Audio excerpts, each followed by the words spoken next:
വിശ്വാസികളെ, പരിശുദ്ധനായ മർക്കോസ് ഏവങ്കേലിസ്റ്റ് എഴുതിയ സുവിശേഷം 2-ാം അധ്യായം 1 മുതൽ 12 വരെയുള്ള വാക്യങ്ങൾ പരിശോധിക്കുമ്പോൾ കഫർനഹൂമിലെ ഒരു വീട്ടിലേക്ക് ഈ വേദഭാഗം നമ്മളെ കൊണ്ടുവന്നു. കർത്താവായ യേശുക്രിസ്തു അവിടെ വചനപ്രഘോഷണം നടത്തുകയായിരുന്നു. വീട് നിറഞ്ഞ് നിന്നിരുന്നു. വാതിൽക്കൽ പോലും വളരെയധികം തിരക്ക്. അപ്പോൾ 4 പേർ ഒരു പക്ഷവാത രോഗിയെ കിടക്കയിൽ ചുമന്നുകൊണ്ടുവരുന്നു. യേശുവിനെ കാണുവാനായിട്ട് യാതൊരു മാർഗവുമില്ല. എന്നാൽ അവർ തിരിച്ചു പോവുകയല്ല ചെയ്തത്. മറിച്ച് ക്രിസ്തു ഇരുന്ന ആ ഭാഗത്തെ മേൽക്കൂര പൊളിച്ച് രോഗിയെ താഴേക്ക് ഇറക്കി. ഇവിടെ നാം കാണുന്നത് 3 വലിയ ആത്മീയ സത്യങ്ങളാണ്. 1. കൂട്ടായ വിശ്വാസത്തിൻ്റെ ശക്തി. അവരുടെ വിശ്വാസം കണ്ടു എന്ന് സുവിശേഷത്തിൽ പറയുന്നു. യേശു രോഗിയുടെ വിശ്വാസമല്ല, അവനെ ചുമന്നവരുടെ വിശ്വാസമാണ് കണ്ടത്. പൗരസ്ത്യ സഭയിൽ നാം വ്യക്തിപരമായ വിശ്വാസികൾ മാത്രമല്ല, സമൂഹ വിശ്വാസത്തിൻ്റെ അംഗങ്ങൾ കൂടിയാണ്. മാതാപിതാക്കളുടെ പ്രാർത്ഥന കുട്ടികളെ ഉയർത്തുന്നു. സഭയുടെ പ്രാർത്ഥന രോഗികളെ ശക്തിപ്പെടുത്തുന്നു. വിശുദ്ധ കുർബാനയിൽ മുഴുവൻ സമൂഹം ഒരുമിച്ച് ദൈവസന്നിധിയിൽ നിൽക്കുന്നു. 2. ആദ്യം പാപമോചനം, പിന്നീട് സൗഖ്യം. യേശു ഇപ്രകാരമായി പറയുന്നുണ്ടല്ലോ, മകനെ, നിൻ്റെ പാപങ്ങൾ ക്ഷമിക്കപ്പെട്ടിരിക്കുന്നു എന്ന്. കാരണം ആത്മാവിൻ്റെ സൗഖ്യം ശരീരത്തിൻ്റെ സൗഖ്യത്തേക്കാൾ പ്രധാനമാണ് എന്ന് യേശു നമ്മളെ പഠിപ്പിക്കുന്നുണ്ട്. സഭാ വിശ്വാസത്തിൽ മനുഷ്യൻ ശരീരവും ആത്മാവും ചേർന്ന ഏകനാണ്. വിശുദ്ധ കുമ്പസാരത്തിലൂടെ ലഭിക്കുന്ന പാപമോചനം, വിശുദ്ധ കുർബാനയിലൂടെ ലഭിക്കുന്ന ദൈവികമാകുന്ന കൃപ, ഇവയാണ് യഥാർത്ഥ സൗഖ്യം. ശാസ്ത്രിമാർ തങ്ങളുടെ ഹൃദയത്തിൽ ചിന്തിക്കുന്നു, ദൈവം മാത്രമേ പാപം ക്ഷമിക്കൂ.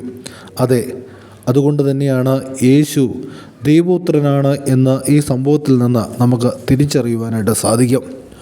3. എഴുന്നേറ്റ് നടക്കുക, ഒരു ആത്മീയ വിളി. യേശു പിന്നെയും ആ രോഗിയോട് കൽപ്പിക്കുന്നു, എഴുന്നേറ്റ് നിൻ്റെ കിടക്കയെടുത്ത് വീട്ടിലേക്ക് പോകുക എന്ന്. ഇതൊരു ശരീരസൗഖ്യം മാത്രമല്ല, ഇതൊരു പുതിയ ജീവിതത്തേക്കുള്ള വിളി കൂടിയാണ്. നാം പലപ്പോഴും പഴയ പാപങ്ങളുടെ കിടക്കയിൽ കിടക്കുന്നു.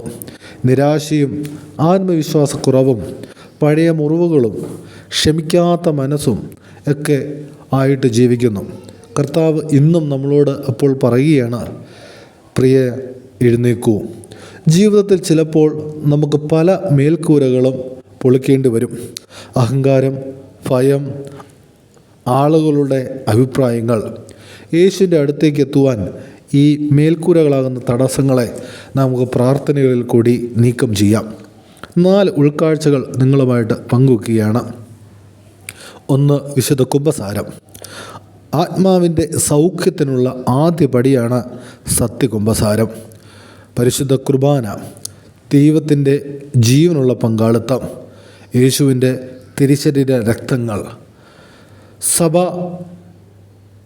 സഹവാസം, കൂട്ടായ വിശ്വാസത്തിൻ്റെ അനുഭവമാണ് സഭ സഹവാസം എന്നുള്ളത്.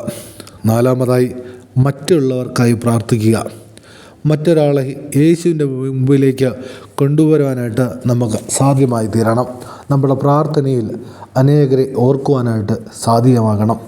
പ്രിയ വിശ്വാസികളുടെ സമൂഹമേ, ഈ സുവിശേഷം നമ്മളോട് പറയുന്ന അല്പം കാര്യങ്ങളുണ്ട്. വിശ്വാസം വഴി തുറക്കും. കൃപ പാപങ്ങളെ ക്ഷമിക്കും. ക്രിസ്തുവിൻ്റെ കൽപ്പന ജീവിതം മാറ്റും. കർത്താവ് ഇന്നും നമ്മളേവരോട് പറയുന്നു, മകനെ, നിൻ്റെ പാപങ്ങൾ ക്ഷമിക്കപ്പെട്ടിരിക്കുന്നു, എഴുന്നേറ്റ് നടക്കുക. ആ വചനത്തെ സ്വീകരിച്ച് പുതിയ ജീവിതത്തിലേക്ക് ഈ നോമ്പുകാലത്ത് കൂടി നടന്ന് ഉയരുവാൻ ദൈവം ഏവരെയും സംഗതിയാക്കട്ടെ.